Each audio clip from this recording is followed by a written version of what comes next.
Hey, so cool to have you on my channel. If it's your first time here, hit that subscribe button and share this video with your friends. It really helps a lot. And don't forget to comment what city or country you're watching from. I love hearing from you. Let's Go. Matthew Prescott stepped off the shuttle that brought vacationers from the airport to the Grand Coast Resort. The warm, briny breeze swept across his face, a gentle nudge that he was here to forget about productivity. Even on holidays, work clung to him like static. Though he didn't carry a laptop this time, his mind held a phantom briefcase crammed with dashboards and deadlines. But as late Friday light stretched across the pavement, he made a quiet promise to himself. 3 uninterrupted days. No pings, no performance metrics, no calendar invites, no multitasking. Ahead of him, Julia was already spinning in a slow circle, recording a video of the resort's welcome sign. Her laughter floated above the waves, hair tousled by the breeze, eyes lit by something freer.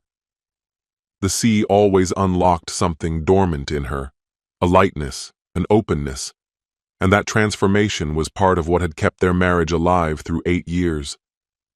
Sun and surf remade her, and he was still drawn to the woman she became when the tide was near. Entering the lobby only reinforced what he already knew. Julia embraced wonder easily and never made apologies for it.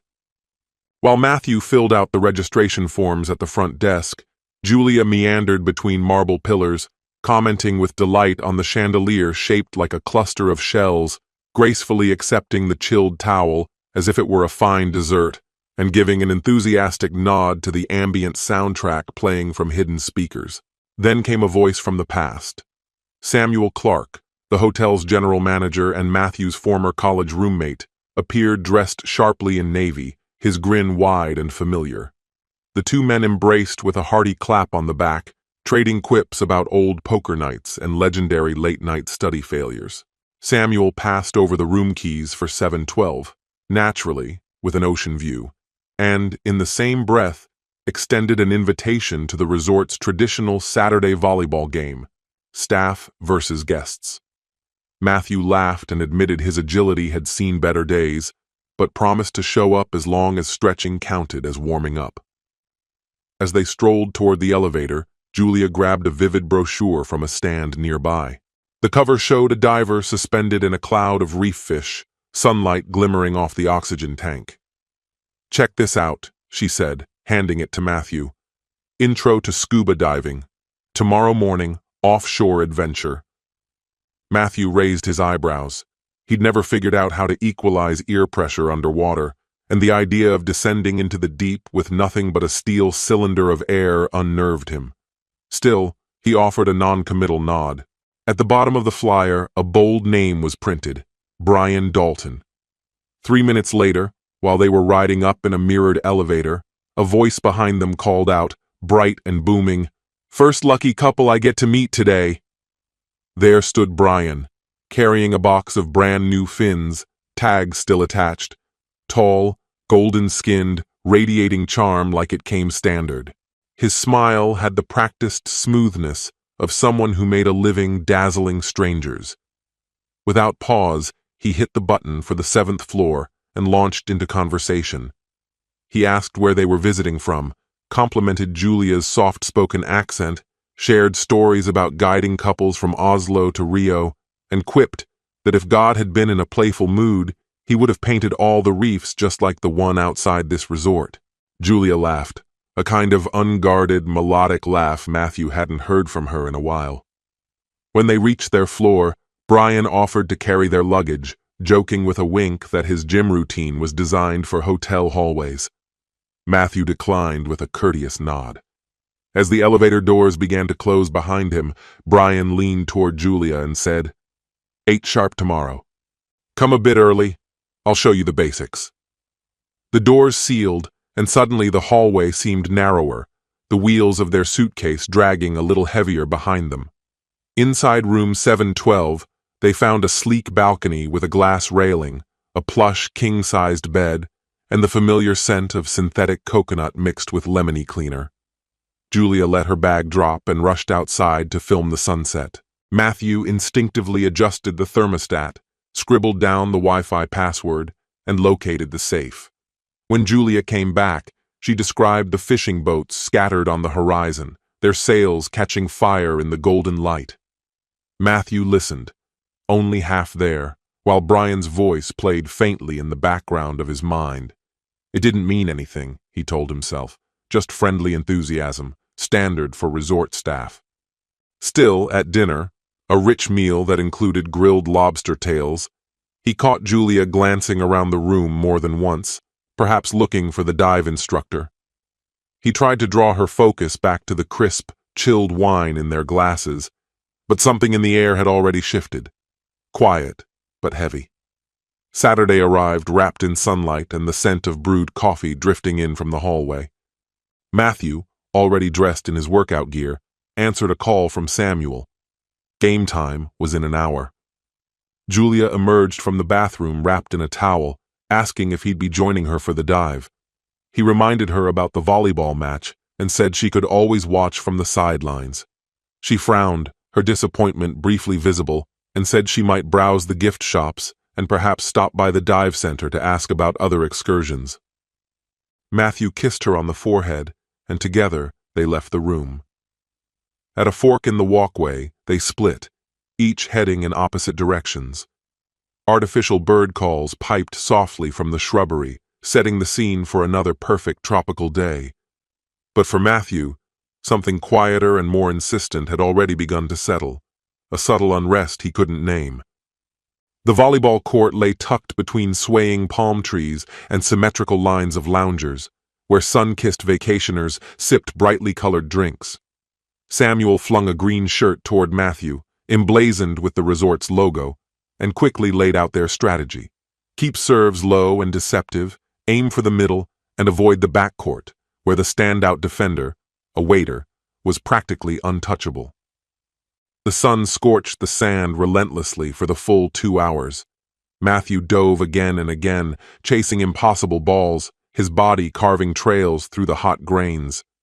He heard his name, just once, called out by Julia, and that fleeting sound struck him hard.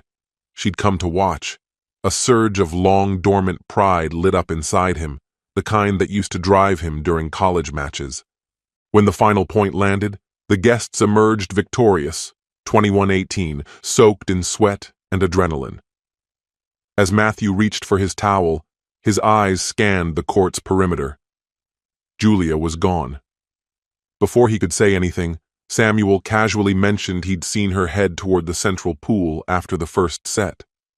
Probably topping off her drink, Samuel said with a shrug. Matthew gave a strained smile. Still catching his breath, he ascended the open stairwell to Block A, moved through the stifling corridors, and let himself into their room. Her towel was sprawled on the bed, her phone charging on the nightstand, no other signs to hint where she'd gone. The clock read 11:15. He rinsed off in the shower, changed clothes, and set off to find her. He walked briskly through landscaped paths and past the buffet's hum. Spotting a waiter, he asked if he'd seen a woman in a straw hat and orange wrap. The waiter pointed toward the diving shack. Matthew followed the direction and, from afar, saw Brian animatedly gesturing, as if narrating some dramatic sea life tale. Julia sat beside him, laughing. Something Brian had said had amused her. The sound struck Matthew like a gut punch. He ducked behind a column and watched. There was no touching, no overt boundary crossed, but the comfort between them felt too effortless, too familiar, for two people aware of the silent cracks in a marriage. After steadying himself, Matthew stepped forward, brushing imaginary sand from his palms and wearing a neutral expression. Julia looked up, her face a mix of surprise and something close to guilt. Brian greeted him with a wide grin and said he'd caught part of the game from the bar. "You've got an arm like a pro," he joked. Julia brought up a second dive trip, scheduled for dawn the next morning, to a remote reef known for its coral tunnels. The instructor had assured them it was part of their premium package, and that the boat would be almost empty at that early hour. Matthew nodded slowly, saying he'd consider it. Brian, always enthusiastic, said he'd go ahead and hold 2 spots, just in case. When Brian walked off, Matthew turned to Julia and asked what led her there. She said she'd been walking by the pool, ran into Brian, and took him up on an offer to see the new diving equipment. Matthew bit back the irritation rising in him and said Brian's demeanor rubbed him the wrong way. Julia laughed, called him paranoid, and they began the slow walk back to the room, a quiet unease settling between them like a fog. Later that evening, before dinner, he brought it up again. He said he didn't feel good about the dive leaving before sunrise. He'd rather go later, maybe with a group. Julia tilted her chin, reminding him that she'd asked him to dive with her for 2 years, to no avail. He said he wasn't stopping her, but it didn't sit right, heading off alone with a near stranger to an isolated reef. The word stopping, or perhaps forbidding, sparked something in her. The argument that followed stayed quiet, the kind built from accumulated tensions, circling around trust, space, and the unspoken borders they each guarded. A thud on the adjoining wall cut them off, someone next door asking for quiet. They fell into silence. Dinner at the buffet passed in a heavy haze. Julia barely touched her drink. Matthew ate in numb bites, barely tasting anything. They returned early, switched off the lights in silence, and lay in bed, separated by the vastness of thought. At 7 a.m., the alarm rang. The space beside him was already empty. He called her name, no reply. Bathroom, untouched towels, balcony, empty. Then he saw it. A small, torn scrap of recycled paper on the nightstand. Went on the dive. Back before lunch. Love you. The handwriting sagged toward the edge of the paper, as though scribbled in haste. The room tilted under him, though he was upright. He threw on jeans and sneakers and rushed to the front desk. Samuel, the manager, confirmed the dive boat had left at 5 on schedule and was due back around noon. Only one couple had signed up. The man had backed out last minute with a neck issue. Matthew's jaw tightened. Just your wife and the instructor, Samuel had said, unaware of the weight those words carried. Now he had nothing to do but wait. Time slowed to a crawl, every minute stretching like taffy. He tried browsing headlines, but the letters slipped through his mind.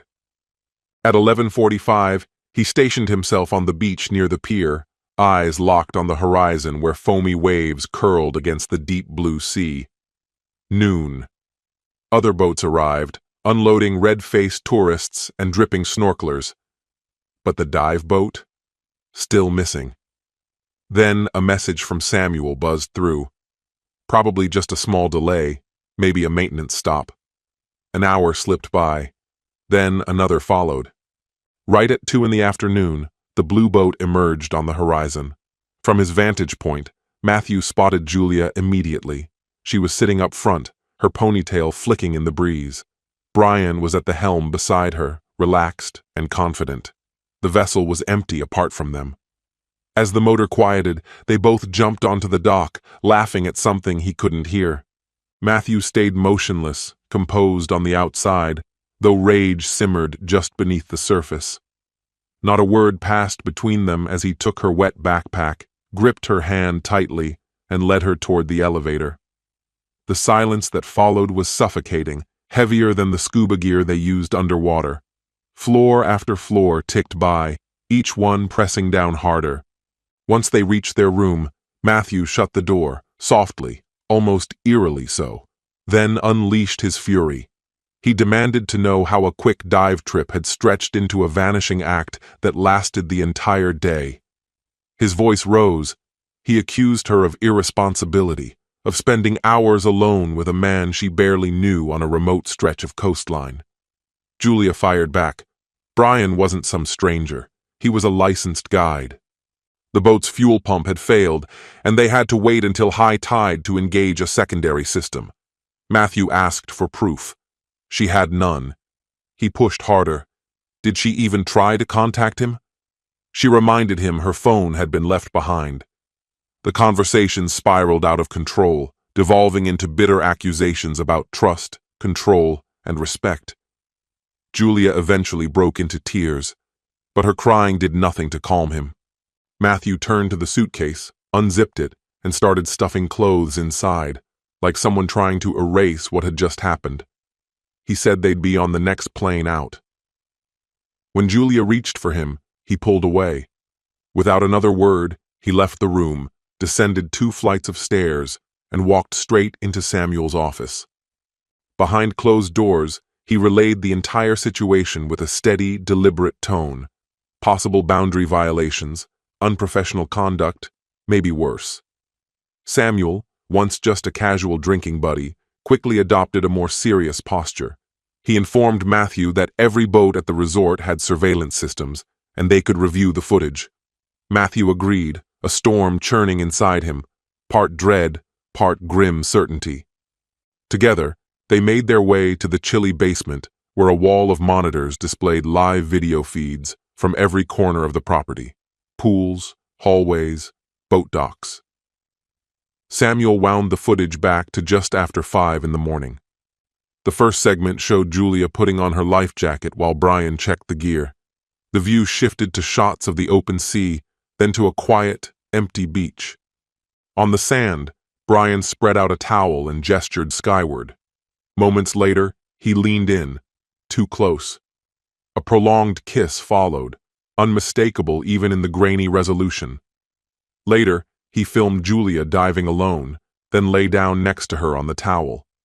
The angle was far, the image quality poor, but the closeness between them was unmistakable. Matthew felt heat rise beneath his skin. Samuel hit pause. For a long moment, neither spoke. Then Samuel asked if he wanted a copy. Matthew gave a single nod, as if confirming something final. Brian was summoned immediately. Brian tried to justify himself. The boat malfunction had caused the delay, and the situation had created a sense of closeness. Samuel reminded him of the resort's strict no fraternization rule and fired him on the spot. Brian didn't argue. He took a deep breath, offered vague apologies, and left with his ID badge in hand. Security handed Matthew a USB drive containing the video. He climbed the stairs slowly. Back in the room, Julia sat on the floor, leaning against the wall, face blotchy from crying. He placed the drive in her hands, turned on the television, and let the footage play. She gasped and broke down again. Through tears, she called it a moment of weakness, said she had been confused, manipulated, that it was a single, regrettable mistake. Matthew listened in silence, never cutting her off. But inside, something gave way, cleanly, irreparably, like a pane of glass hit with sudden force. They packed without speaking. At the front desk, he handled the checkout, turned down Samuel's offer of a farewell drink, and scheduled a ride to the airport. In the car, Julia made tearful promises.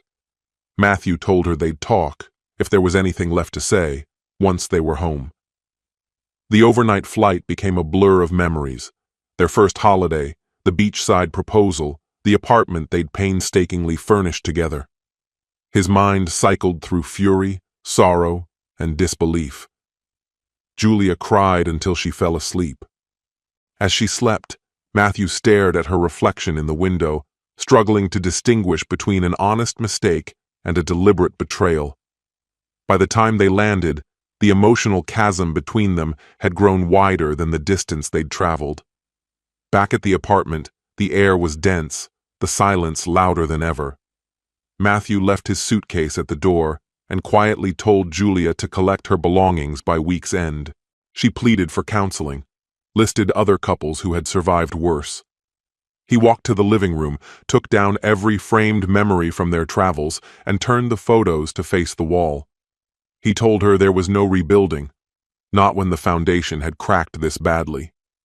She tried to take his hand. He stepped away. The quiet that filled the apartment seemed to absorb her last words. Matthew went to his study, closed the door, and, for the first time in years, allowed himself to cry, freely, without restraint. 3 days later, Julia left with 2 suitcases and a jacket over her arm. She paused in the doorway, eyes lingering on the space they once shared, as if trying to memorize what she was leaving behind. Then she closed the door and was gone. Rebecca, his lifelong friend, waited in the car with quiet patience.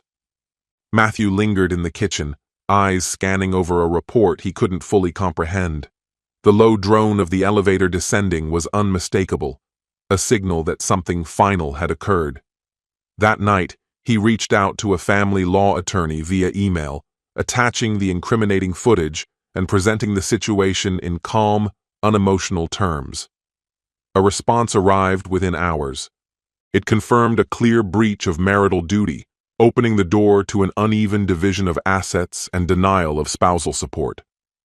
Matthew read the reply twice, a hollow sense of vindication settling in. He hadn't intended to disgrace her, but he wouldn't accept carrying the blame alone. What followed was a slow, mechanical march of legal procedures. The petition was submitted. Court dates were assigned. Deadlines loomed for counter-arguments. Julia's lawyers claimed emotional vulnerability and undue influence from a mentor, but the video evidence eclipsed any plea or excuse. The judge found a clear violation of marital obligations and ruled in favor of sole fault, eliminating any basis for compensatory alimony.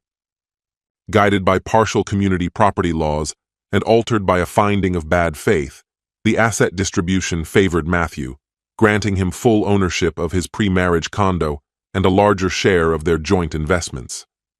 His attorney also sought sanctions for malicious litigation after Julia's team attempted to question the authenticity of the video. The hotel's secure documentation chain swiftly invalidated the accusation. Julia spoke rarely during the proceedings, offering only a muted acknowledgement of regret. Meanwhile, Matthew found himself immersed in a quiet that felt like instruction. In the office halls, hushed conversations trailed behind him, mostly in support of how he had handled things. At home, her absence echoed through empty closets and cold blankets. He came to learn that while rage ignites quickly, it fades fast. Grief, however, remains, smoldering beneath the surface. He began running at dawn, adopted healthier habits, and returned to writing short stories, a long-abandoned hobby. Each step on the trail seemed to unburden a fragment of sorrow. But every time he turned the final corner toward his building, the old pain returned, a kiss by the ocean replaying in his mind. He realized then that forgetting wasn't realistic. He'd have to learn to carry the pain without letting it define him. Julia, for her part, stayed in Rebecca's spare bedroom for a time. She started seeing a therapist, took online courses in digital marketing, and avoided social events. Occasionally, she sent Matthew long, heartfelt messages, full of apologies he read but never replied to. In one, she mentioned that Brian had sent her an apology, which she claimed she ignored. Matthew wasn't sure if that brought comfort or added to his resentment. He deleted the message and went about his day. The divorce proceedings advanced steadily, yet their lives hovered in limbo, tethered between the past and what lay ahead, like a boat hesitant to leave shore. The final decision came on a gray, drizzly October morning. The judge upheld the mediator's terms. Matthew would keep the apartment and most of the assets. Julia would retain the car and minor accounts. No alimony would be exchanged. A small sum for emotional damages was included within the legal expenses. The court date for signing was set for 30 days later. Before then, Julia asked to meet once more. Out of respect, Matthew agreed. They met at a quiet cafe in the city. She handed him a letter, acknowledging her missteps and expressing thanks for the good times. He told her he remembered those moments too, but that he needed to move forward. No shouting, no accusations, just a soft closing of a chapter. When they said goodbye, no tears were shed, only the delicate clink of porcelain meeting ceramic, a coffee cup placed back on its saucer. On the morning of the final hearing, Matthew arrived early, walking across the courthouse's marble floor and exhaling deeply as he spotted his name on the docket. Julia appeared not long after, dressed in a familiar blue dress he hadn't seen since a trip long ago. They shook hands formally before the clerk, signed the necessary papers, and exited through separate doors. Outside, sunlight broke through thinning clouds, sparkling on the wet sidewalk. Matthew slipped the finalized decree into his leather case, stepped into his car, and drove off, feeling lighter, but unmistakably empty. He unlocked his phone and erased the last photograph he had of her. Life moves on, he thought. But he knew it would take time before the sound of that motorboat, the pixelated kiss on screen, and the ache of betrayal faded into just another forgotten file buried on an old USB drive. As he made his way home, a line from his college volleyball coach returned to him. Discipline means doing what you must, even when no one's there to watch. Back then, he used to chuckle at that phrase. Now it carried a different weight. He understood that real discipline, emotional discipline, meant choosing not to grow cold, not to let bitterness guide what came next. This story has come to an end. What's your opinion? Share it in the comments, my friend. And if you like this story, check out other exciting videos on my channel. I'll say goodbye until the next video. See you.